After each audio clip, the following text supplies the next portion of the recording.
আমরা আশা করছি যে কিছু সময়ের মধ্যে আমরা সবাই ব্যারাকে ফেরত আসতে পারবো। তারপরে দেশের প্রয়োজনে আমাদের কিছু কাজ করে যেতেই হবে, যতক্ষণ পর্যন্ত সরকার আমাদের চাইবে। আমরা দেশের শান্তি শৃঙ্খলা রক্ষার কাজে এখনো ডিপ্লয়েড আছে।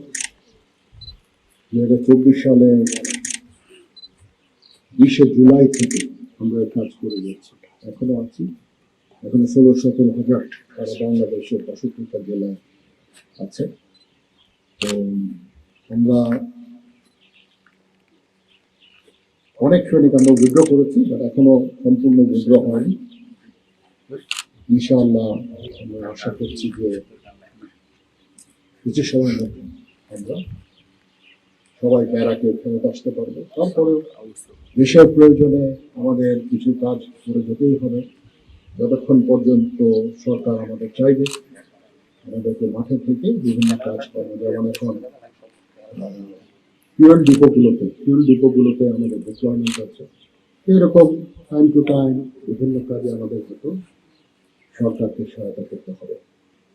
তারপরেও মোটা দাগে আমাদের যে প্রধান কাজ ক্যান্টনমেন্টে ফেরত এসে প্রশিক্ষণ করা, যুদ্ধের জন্য প্রস্তুতি, আমাদের নিজস্ব যেই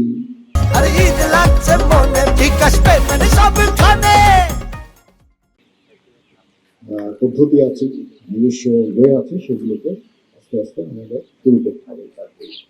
ওই জন্য ফায়ারিং অত্যন্ত গুরুত্বপূর্ণ। আমরা এতদিন ফায়ারিং সেভাবে করতে পারিনি, এখন ফায়ারিং কম্পিটিশন হলো।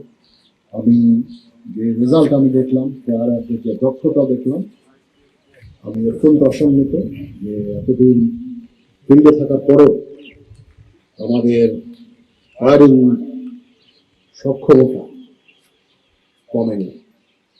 এটা একটা ভালো লক্ষণ। আমাদের আস্তে আস্তে এরকম আরো ট্রেনিং ইভেন্টগুলো আস্তে আস্তে শুরু করতে হবে, এবং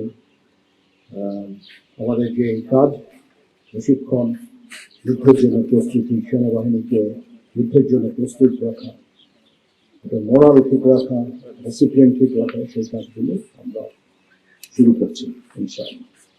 আমি মনে করি যে প্রত্যেকটা ফিল্ড কমান্ডারের কাজ হচ্ছে প্রস্তুত ফিল্ডে যুদ্ধের সাথে ইন্টারাকশন করা, তাদের সাথে ট্রেনিংয়ে থাকা।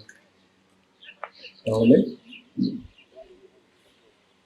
ট্রেনিংয়ের মান অনেক উন্নতি হবে।